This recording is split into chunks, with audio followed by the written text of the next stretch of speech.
From PRX, this is Living on Earth. I'm Ainsley O'Neill. And I'm Jenny Doring. The Trump administration orders the dismantling of an extensive ocean monitoring network that tracks changes in temperature, CO2, and more. I saw it as a companion piece, actually, to the National Science Foundation's moves to attempt to shut down the National Center for Atmospheric Research, NCAR.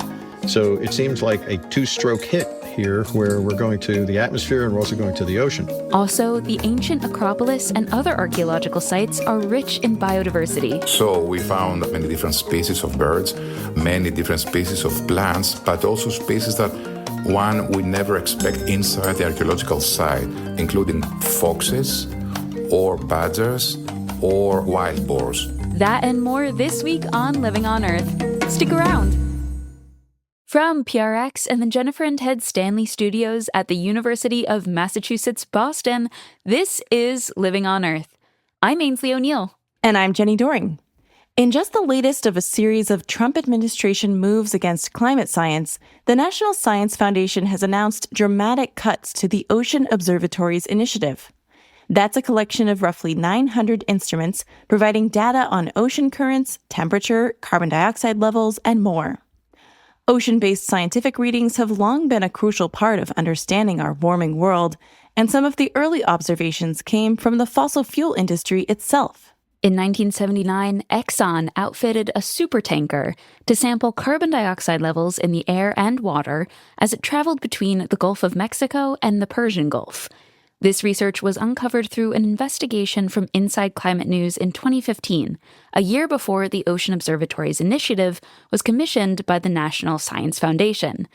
And for 10 years, the OOI has provided steady data from fixed points in the Atlantic and Pacific Oceans, a necessary companion to the information gathered by mobile instruments, like the International Argo program.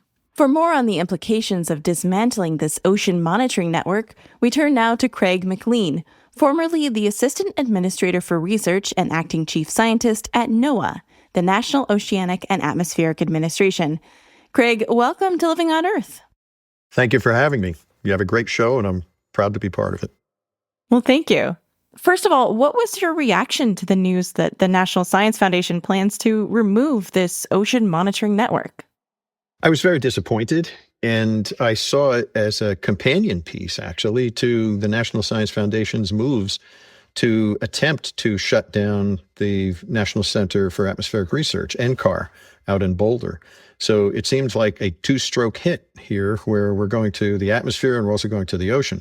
I think there's more to it than that. I don't think it's quite so strategic, but the Trump administration really has not described in any sufficient degree the reasons why. What does this network of monitoring instruments look like, and what kind of data is being gathered by it? Well, the physical characteristic of these components are very exquisite sensors, which you could, in some cases, fit in the palm of your hand. In other cases, they're much larger, but they're attached to buoys and cables that conduct them to the ocean bottom so that they could be recovered and serviced and then redeployed. There are also cabled observatories. Now, I just described vertical cables. There are also horizontal cables that are electrically conducting and can transmit data back to the beach, if you will, and then transmit that data onto various research centers. But what's exquisite about the Ocean Observatories Initiative is to be putting these same type of sensors in one place and leaving them there so that they can continue to report on what are very remarkable and, one could say, charismatic parts of the deep ocean, so that the biological profile, the physical profile, chemical profile can be continually measured and understand what's happening in those exact locations, because most of our other ocean measurements are mobile.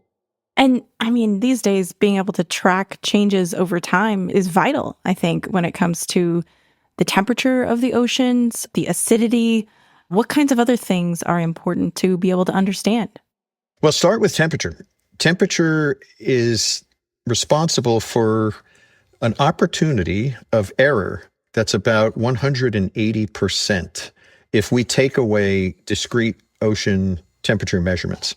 So the Argo program with 3,900 thereabouts floats in the global ocean. If that system didn't exist, just the United States contribution to that system would garner a 180+% error in global ocean heat. And as you know, global ocean heat is the engine behind the weather. It is the engine behind climate and what we experience. So components like the OOI installation, the Erminger Sea Array, which is just to the southeast of Greenland.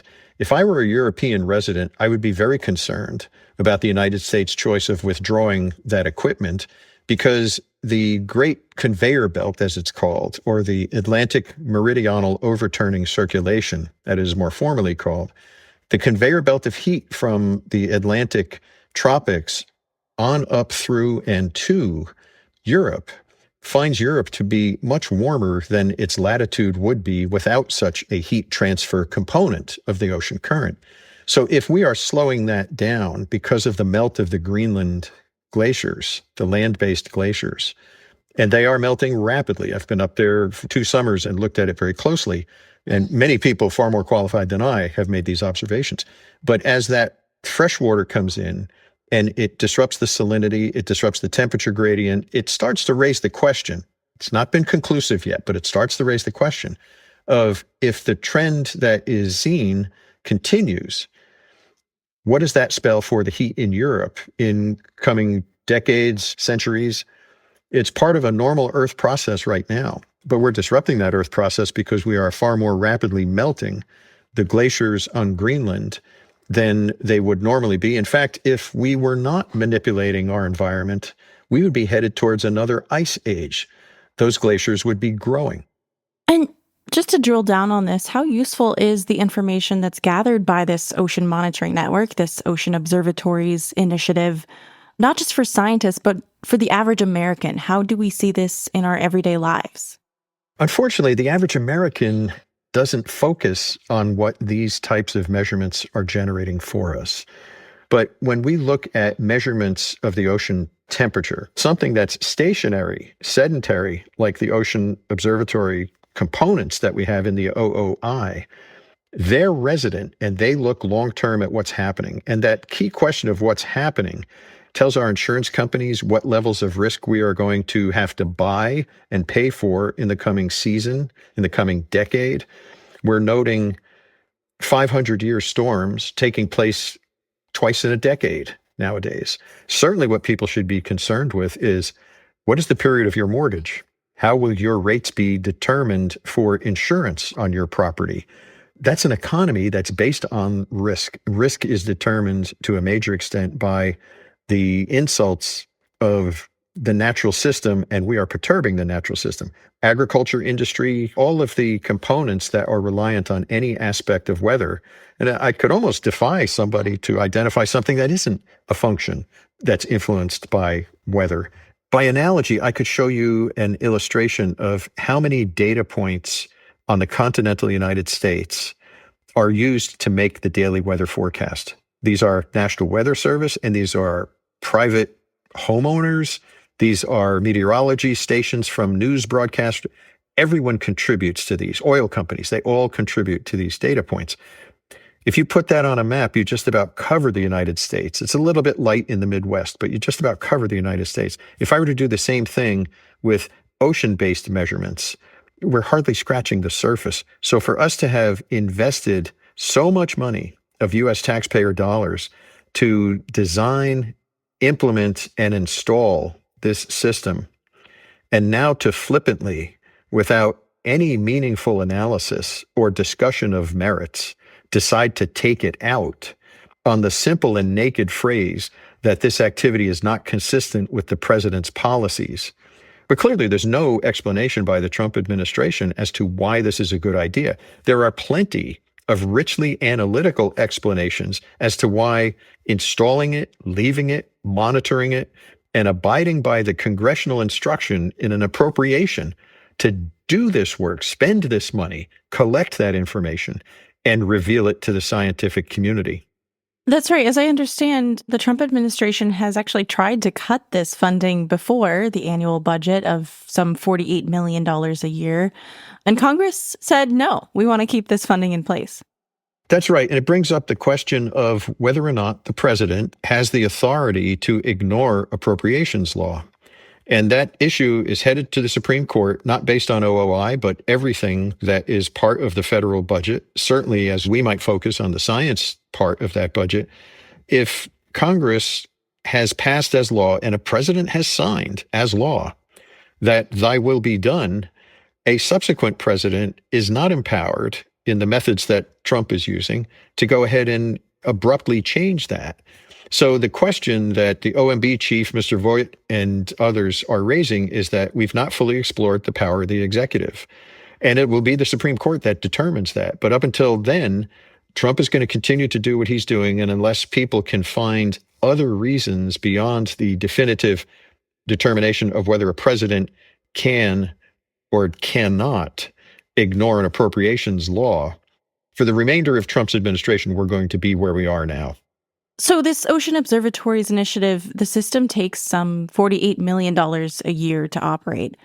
What would you say to anyone who hears that number and says, well, maybe it does make sense to strike that from the budget?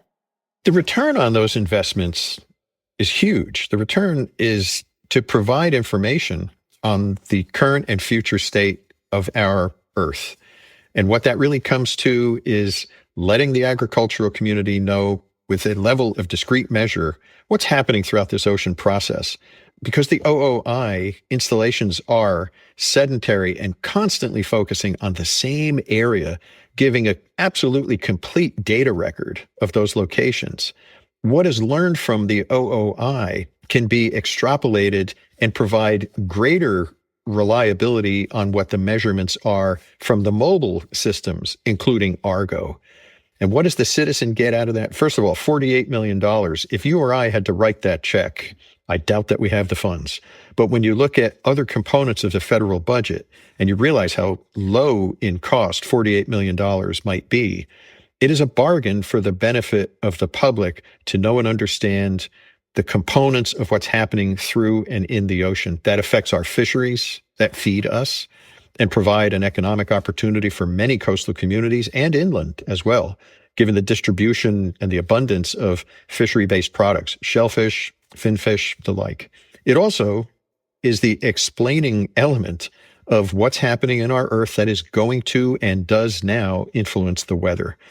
So it's a force multiplier that without it, we don't have the discrete knowledge of what's happening in the ocean that we can't get through the passage of a mobile sensing device. The fact that Argo is so high in number of devices, nearly 4,000. In fact, 4,000 is the target number of Argo floats. The Argo floats are made to be better understood because of what we're able to measure in the OOI permanent installations. So, Craig, you worked under the previous Trump administration at NOAA. You were actually their acting chief scientist for a number of years, as well as under other administrations. How does the approach towards climate science under this Trump administration compare to the first? It is quite different. It's much more aggressive. It's punitive. It's even less thoughtful than the first Trump administration was. During the first Trump administration, I was approached by politically appointed figures at NOAA who told me that there was a new sheriff in town and we had to change the direction of our program and start opening up to have other voices participate in the climate discussion. And I continued to probe and to force people to commit to what they meant. I knew what they meant. They wanted basically climate deniers to be part of the climate boards, climate panels, and the like. And I explained to them that there was a grave problem with doing that because the people that they were advising, not to the individual, but to the nature of the people they were advising to be included, they were the marketeers of disproven and fallacious theories that just don't even get on the credibility table. And while somebody might have a theological belief in it, there is no scientific fact for it. So it continued for about another 2 months, 3 months. And I finally got to the point where I did two things. I showed them the law I requested a memorandum be written by the general counsel of my agency to describe the agency's responsibilities under the existing climate laws. And I showed that to them. And then I asked them if they would write on my performance plan what they expected me to do, because then I would have at their hand and in their hand an instruction to me to violate the law. And I explained to them that I will not violate the law, but what you're asking me to do is not lawful. So therefore, I'm not going to do it. But are you going to be the person that stands in front of this? And they back down. What's different this time is that they want to be the person that stands in front of it, that wants to stand up and say, yes, we're going to violate what you think is the law, but we think it's differently. We're speaking with Craig McLean, former NOAA Assistant Administrator for Research and current Senior Fellow at the Ocean Foundation. We'll be right back after the break. Stay tuned to Living on Earth. Here at Living on Earth, we work hard each and every week to bring you the most relevant and compelling environmental news. As a nonprofit organization, we count on you to help. Listener support is key to sustaining the environmental news gathering and reporting that you rely on. Please consider doing your part to support Living on Earth. A monthly donation is the very best way to ensure LOE's work continues week after week. To make your pledge of support, go to LOE.org and click Donate.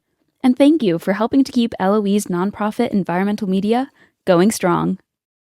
It's Living on Earth. I'm Ainsley O'Neill. And I'm Jenny Doring. We're back with Craig McLean, formerly the Assistant Administrator for Research and Acting Chief Scientist at NOAA, to discuss the Trump administration's order to remove most of an ocean monitoring network that tracks temperature, CO2, and more. Over decades of service at NOAA, Craig has seen shifts in how different administrations approach climate science, but he says what's happening now is unprecedented. Now, I started under Reagan, and interestingly, I was in the NOAA Commissioned Corps. I was a uniformed officer. I was an ensign, brand new, and we had this thing called a government shutdown, which I think might have been the first one. We didn't know what that was, but all we knew was that you're in uniform. You come to work every day, and you just keep going. But now we have shutdowns with such routine rigor that we actually have plans that you just pull off the shelf when there's a shutdown. But so from Reagan to, let's say, Bush, there was a question of climate as the scientific certainty continued to develop. I think the greatest lag was the conservatism of the IPCC types of reports, where people didn't want to be too alarmist, and they also wanted to make sure they could carry everybody on board with what they were saying. It was a consensus-generated document, even though the science community in the greatest levels of expertise knew that the situation was more extreme and egregious than what would be comfortably reported in a consensus document. Along then comes George Herbert Walker Bush administration, and their choice was with what was then called global warming, because the globe is warming, therefore it's a logical term, but let's study it some more. Let's put some money into it, put more money into it. And budgets grew at that point in time, by and large, to get a better definition of the problem. It was a rational thing to be doing. Then, in between other administrations, comes George W. Bush. And in the W. Bush administration, there was a verbally passed instruction from the White House. We don't call it global warming anymore. We're going to call it climate change, because that's not declaring so much that we're warming. It's changing. No one, including myself, can ever recall seeing that in writing, but it was clearly distributed to us verbally in staff meetings and the like. So now go from global warming to climate change. So now where are we? Well, it's not climate change. Now it's resilience against extremes. Well, I don't care who you are. If you live in Charleston, South Carolina, if you live in Miami, your shins are getting wet when you walk on the street on the wrong day. And if you lived in LA or in Hawaii, in Maui, your home and your town burned. These extremes are happening. You can call it whatever you want, and you could withdraw the kinds of science measuring systems that tell us how bad it's going to be in the future all you want, but it isn't going to make the problem go away. So what is happening to climate science and climate research in the U.S. these days? I mean, the Trump administration has accused that research of being alarmist. The National Center for Atmospheric Research has been targeted for dismantling. What's happening to the field, and what's your sense of the overall impact? The United States is being looked upon with antagonism at the easiest, I'd say disrespect, grave concern. The United States is losing the international reputation of excellence that it has held for 75 years. And that's hard to build.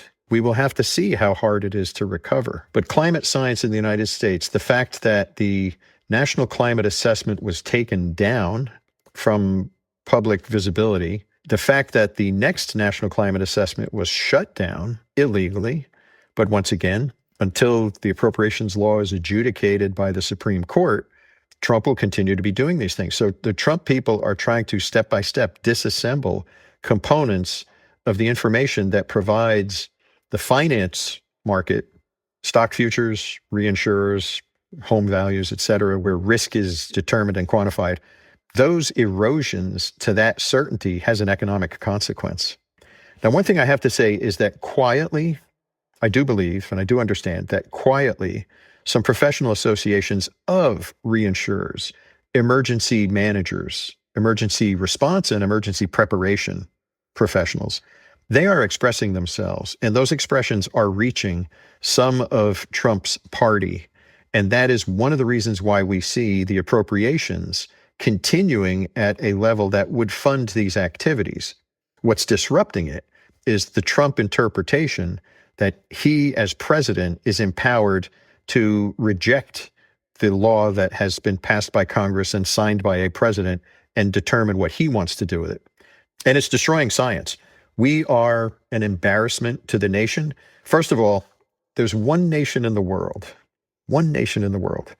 that is a rogue nation, and it is not a member of the IPCC. And that's the United States of America. There is no excuse for anyone to believe with pride that they could stand behind their president when he says climate change is a ruse. Craig, as someone who, under the previous Trump administration, ultimately stood up for what you thought was right, and you were asked to leave as a result of that, what advice would you have for any career scientists who are working in this Trump administration on oceans and on climate for, making sure that the science that we need continues to be gathered? Two things. One is know where your red line is. Don't cross it. Define what you're willing to accept for your own personal dignity and professional competency, and don't cross it. Leave before you cross it. But the second thing is, scientists are trained to be quiet and self-contained, and we can't be. We have to be vocal, and we have to express ourselves in plain language, clearly, to the public, and offer your views as to what we should be doing rather than what we are doing. Craig McLean is former NOAA Assistant Administrator for Research and NOAA Acting Chief Scientist. Thank you so much, Craig. Thank you for having me. In a statement, a National Science Foundation spokesperson said the move to dismantle the Ocean Observatories Initiative, quote, aligns with NSF's wider strategy of a nimbler approach to prioritize support for evolving scientific priorities and emerging technologies, as well as smart life cycle management within its research infrastructure portfolio. For the full statement, visit the Living on Earth website at loe.org. If you're lucky enough to visit Athens, at the top of your list would likely be the sacred Acropolis, perched high above the city, and the Agora just next door, the heart of public life and democracy in ancient times. The Agora was where Socrates, Plato, and Aristotle pioneered Western philosophy, including natural philosophy, the precursor to what we now call science. Aristotle is even regarded by some as both the first true biologist and scientist. Today, the Agora, Acropolis, and other Greek archaeological sites preserve that cultural heritage, but also a number of animal and plant species, including some that were around in ancient times. A study led by the Greek Ministry of Culture, Natural Environment, and Climate Change Agency and the National and Kapodistrian University of Athens measured the biodiversity of 20 archaeological sites and found an abundance of life. Lead author Panayotis Pafilis is a professor of animal diversity at the National and Kapodistrian University of Athens, and he joins me now. Welcome to Living on Earth, Professor. It's nice to meet you. So your study surveyed the species in 20 different Greek archaeological sites. What did you find in this? We ended up having 4,405 species of animals and plants that live inside those archaeological sites. I don't know whether, this figure sounds impressive or not, but in Greece we have a total of around 31,000 species all around the country. And when we are working in this project, we focus only on these 20 sites that covers a mere 0.018% of the total Greek area. So we found a rough 11% of the total biodiversity of the country in only 0.018% of the area. So this is really something. And it's really very interesting that this initiative started not from biologists or from zoologists or botanists, but from the Ministry of Culture of Greece and from herself, the Minister of Culture, Dr. Glina Mendoni. So it was an idea that came from archaeologists as an invitation to biologists to join forces to study what happens inside archaeological sites in terms of biodiversity. And what makes an archaeological site an ideal place for biodiversity? Most important in our case, the archaeological sites are effectively protected since early 19th century. In other words, those places, they are protected areas not only for antiquities, but also for wildlife, for biodiversity. We can get both in the price of one, if I may say so. So that means nobody will hunt birds, nobody will harass snakes.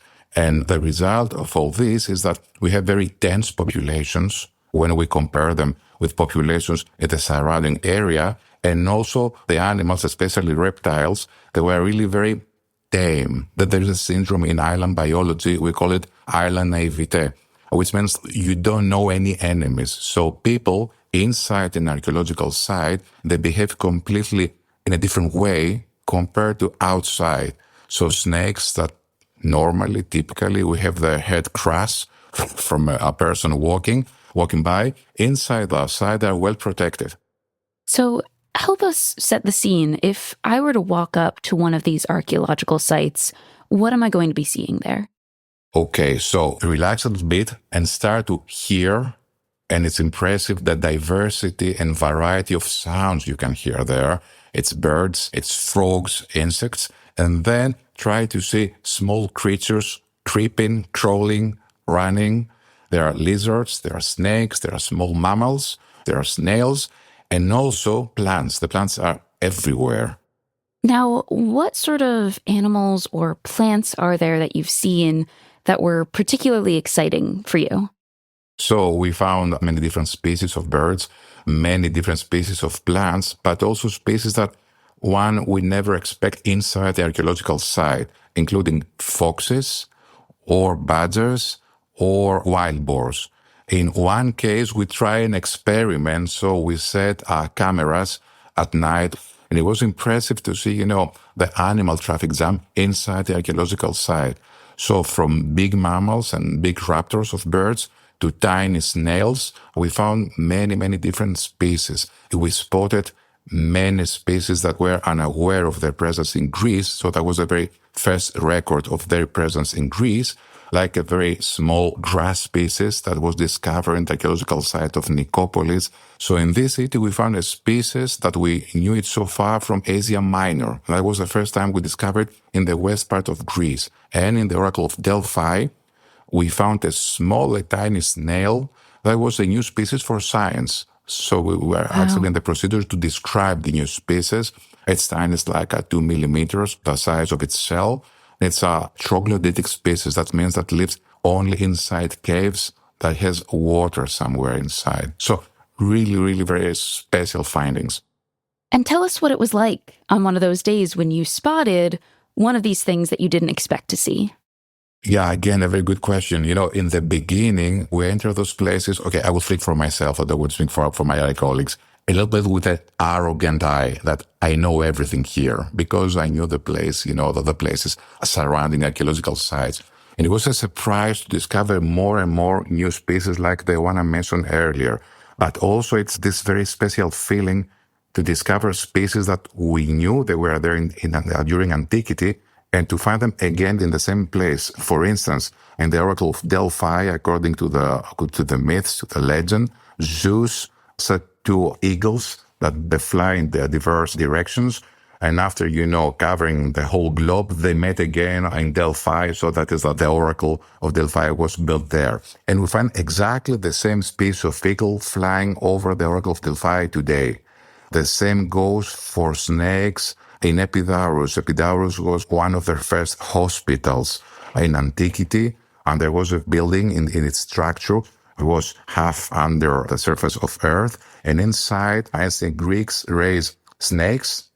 And the patients would enter this place, the snakes would touch them, and then Aesculapion, the god of medicine in ancient Greece, will visit the patients during their night sleep to provide the cure. And we find the exact same species, the Aesculapian snake, this is the vernacular name of the species, living there in the exact same spot. That was really amazing. It was like having a window from where we can see exactly the same things that people living there like 25 centuries ago would see.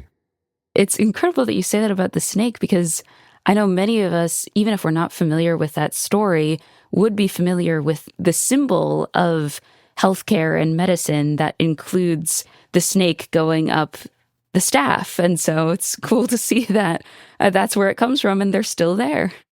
Yeah, exactly. It's exactly like that as you describe it.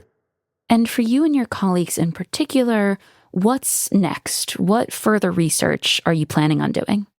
So I'm in the happy position to say that now we are in BIA's phase 2, which is the continuation of the project we're talking about now. And we add 36 new archaeological sites all around the country. And the novelty now is that we're working together with archaeologists in research. So from our part, biologists, we do exactly the same thing. We go out to conduct field work, but our archaeologist colleagues, what they do is they try to find their archives in artifacts, in statues, in coins, in literature, traces of wildlife. So what we try to do here is to compare what we know from those sources used to live in these places and to see whether they're still there. And in our times, the times of climate change, that we have this crazy biodiversity loss, this is really very important. Well, when I think about this overall study, it's really sort of beautiful marriage between the historical conservation, the natural conservation, and the study was planned, but the results weren't planned. So to what extent do you feel like this pairing between the historical and the natural, how does it resonate with Greek values in particular? I would say international values. Exactly, the project was not exactly planned, but there's a new term that was coined within this decade. It's the cultural landscape, which is the landscape from the combined actions of human and nature. So inside those places, we see in places like Greece or Italy or Middle East countries where humans are present for millennia, how both human and wildlife shape the environment. So inside those places, you can find, the fruits of this, if I may use the term, collaboration. And it's also very important to mention that in many cases, an archaeological site was also a UNESCO site and a Natura 2000 site. And that says a lot. So UNESCO protect the cultural heritage and Natura 2000 network protect the wildlife. So we see in action that those places is exactly what you just said. It's a meeting point of culture and nature. Panayotis Pafilis is a professor in animal diversity at National and Kapodistrian University of Athens. Professor Pafilis, thank you so much for taking the time with me today. Thank you very much. It was really a pleasure. Coming up, an intrepid environmental defender from Papua New Guinea is one of this year's Goldman Environmental Prize winners. Keep listening to Living on Earth. Support for Living on Earth comes from the Waverly Street Foundation, working to cultivate a healing planet with community-led programs for better food, healthy farmlands, and smarter building, energy, and businesses. If you're one of Living on Earth's listener supporters, or if you've been considering a donation to LOE, this message is for you. As a nonprofit news organization, listener support is vital to LOE's weekly effort to bring you up-to-date environmental news and information. Your gift to LOE makes a difference and makes our work possible. So thank you.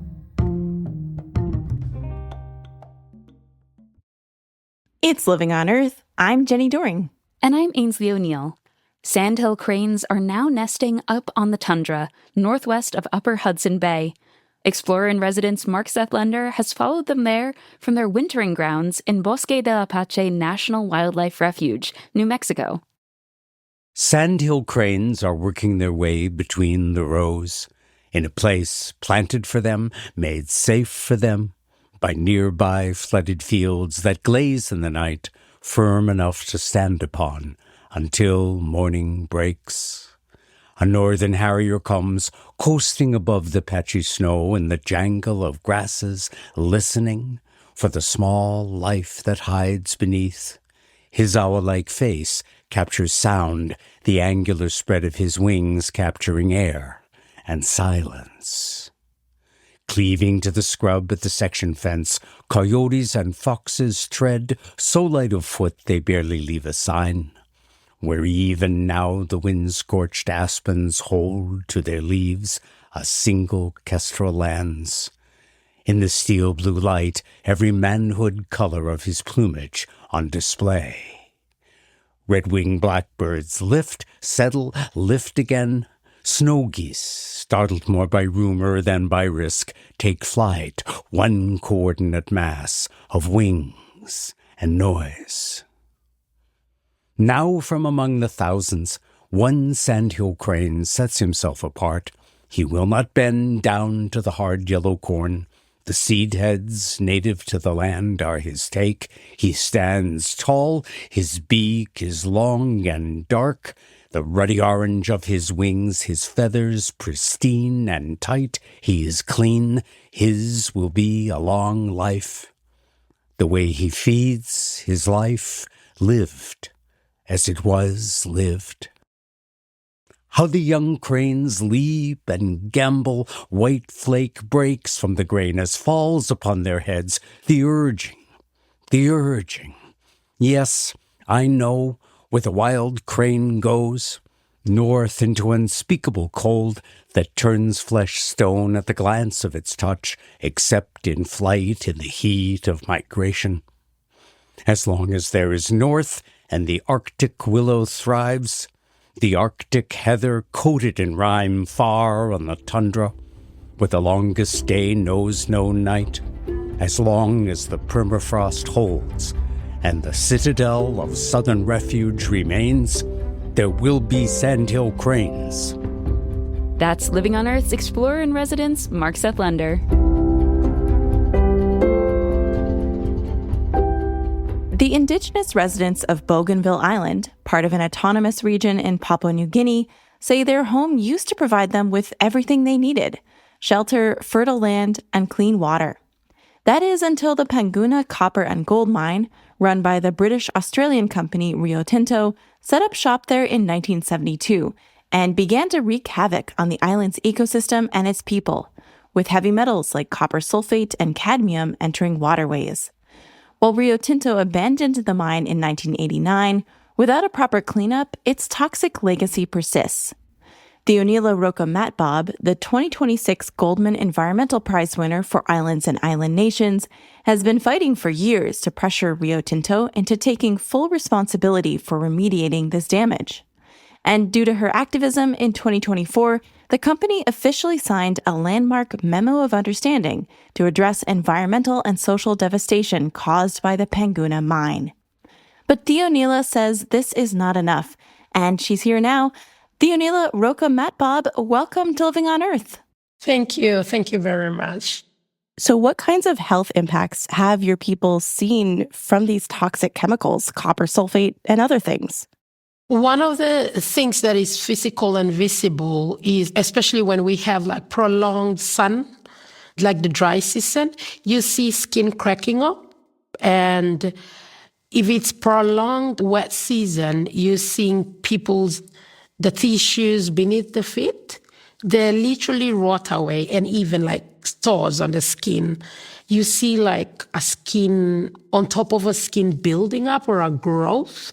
And that's because of the chemicals present in the tailings. So that's how disturbing the impacts are to the people who are living on the environment right now.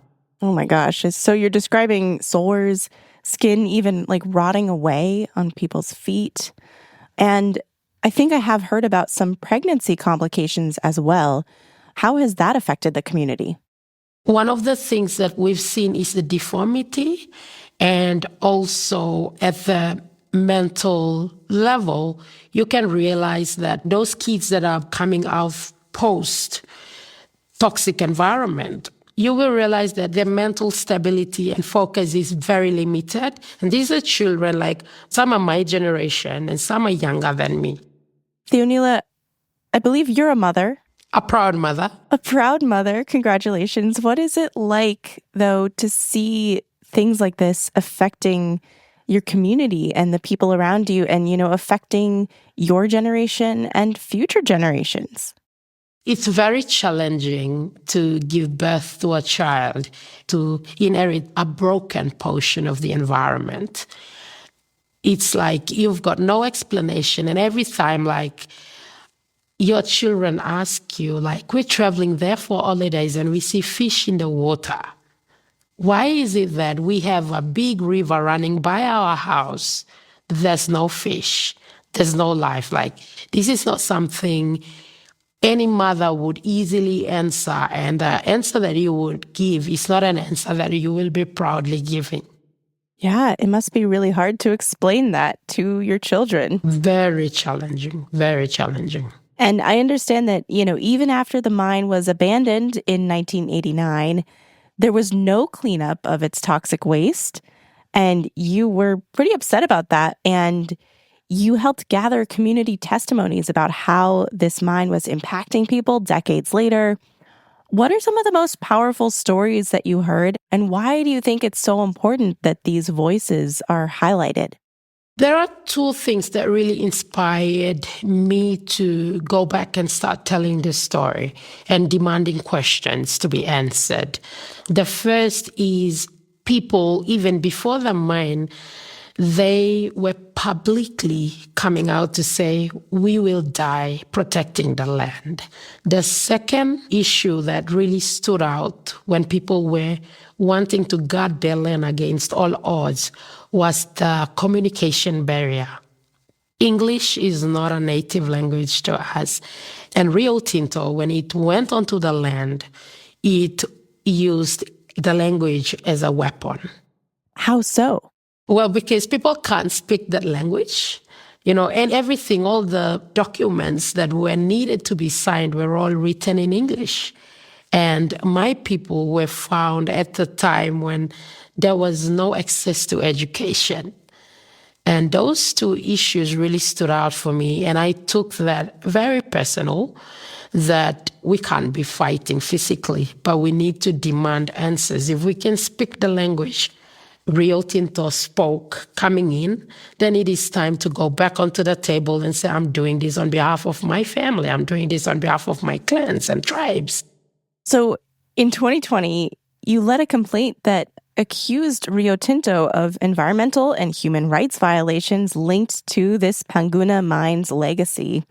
And, it's no easy feat to stand up against a powerful corporation like this. That kind of action comes with a whole lot of risk. So how did you even begin to fight back? It was a very, very long journey that I'd say it had to take me to put my feet into the cold.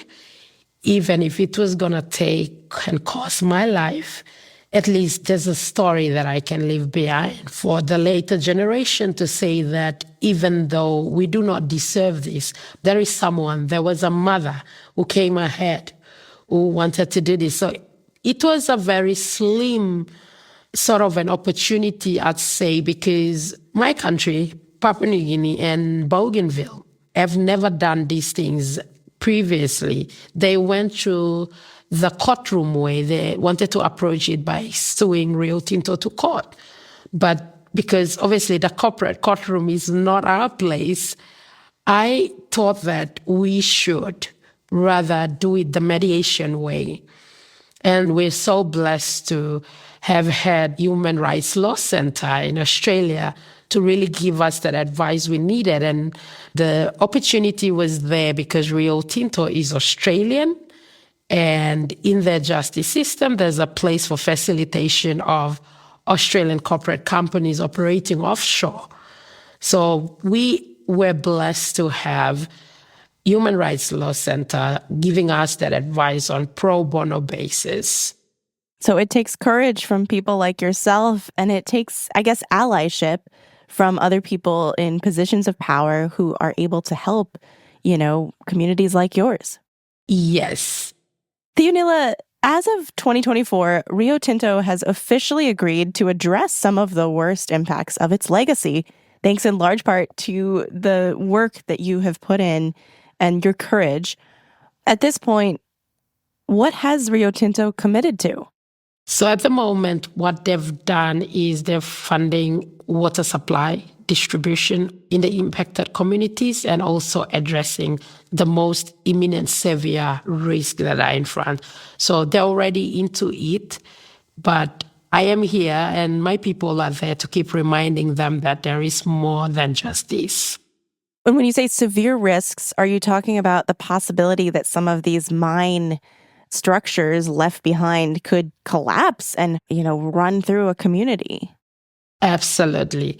There are actually a couple of them. And first imminent, which is the collapsing brick walls within the old infrastructure, has been removed, and there's a chemical removal process as well. But look, it is one step towards the right direction, but Rio Tinto really needs to come out very clear to have its full commitment to taking a full responsibility in addressing the recommendations that came out from the independent assessment report. It's not to say that what we're looking at will restore that balance we had, but this is what I expect and my community expects is for Rio Tinto to commit to funding a remediation package that would get people to still sustain themselves. So Rio Tinto is starting on the right path, it sounds like, maybe willing to work with you. More is needed. But to what extent do you think they could serve as an example for, other mining legacies that are really harming communities around the world? Rio Tinto prides itself as a socially responsible company globally. And the process on Bougainville is an opportunity for them to really demonstrate that social responsibility card on the dent that has been abandoned. It's an opportunity that they can take with both hands to really prove that they stand as a socially responsible leader in the extractive industry. And that is where Bougainvillians are openly saying, even though we have lived with the impacts and the continuous destruction on the environment, the room is here. And it can be the pilot or prototype for the other indigenous communities impacted, not just by Rio Tinto, but every other corporate company who carelessly comes in without embracing the life and the culture of the people. And how does it feel to receive this Goldman Environmental Prize?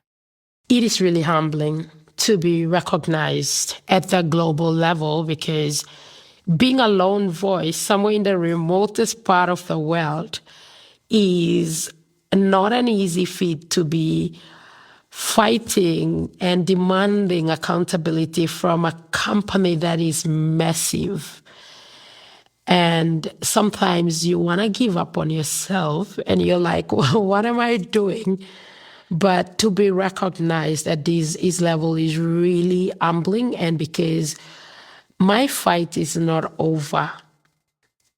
I am still on it, and being recognized is a push and a tap on the shoulder that we are not alone. There are hearts throughout the world who are watching and who are part of us directly or indirectly. And it means, I'm truly empowered by this recognition. And I am not going to give up because there are so many people who are reliant on the ground on this process that if this process goes on, it is their healing, it is their closure. Well, it is such a pleasure and an honor to speak with you. Theonila Roka Matbob is the 2026 Goldman Environmental Prize Winner for Islands and Island Nations. Thank you so much for your time, Theonila. Thank you very much, Jen. It's lovely having this interview with you as well. Save the date for our next Living on Earth Book Club virtual event on July 14th at 8 p.m. Eastern. We'll talk with Amy Bowers-Cordalis, Yurok activist and attorney, about her book, The Water Remembers, My Indigenous Family's Fight to Save a River and a Way of Life. Register at LOE.org/events. Living on Earth is produced by the World Media Foundation. Our crew includes Naomi Ehrenberg, Paloma Beltran, Mia DiLorenzo, Abby Edgecombe, Swayam Gagneja, Mark Kausch, Mark Seth Lender, Don Lyman, Ashanti McLean, Sophia Pandelitis, Jake Rigo, Andrew Scarrett, Bella Smith, and Elle Wilson. Tom Tiger engineered our show. Allison Lierstein composed our themes. Thanks this week to the Bosque de la Pache National Wildlife Refuge. You can hear us anytime at LOE.org, Apple Podcasts, and YouTube Music. And like us, please, on our Facebook page, Living on Earth. Find us on Instagram, Threads, and Blue Sky at Living on Earth Radio. And we always welcome your feedback at comments@LOE.org. Steve Kerwood is our executive producer. I'm Jenny Doring. And I'm Ainsley O'Neill. Thanks for listening. Funding for Living on Earth comes from you, our listeners, and from the University of Massachusetts, Boston, in association with its School for the Environment, developing the next generation of environmental leaders, and from the Grantham Foundation for the Protection of the Environment, supporting strategic communications and collaboration in solving the world's most pressing environmental problems.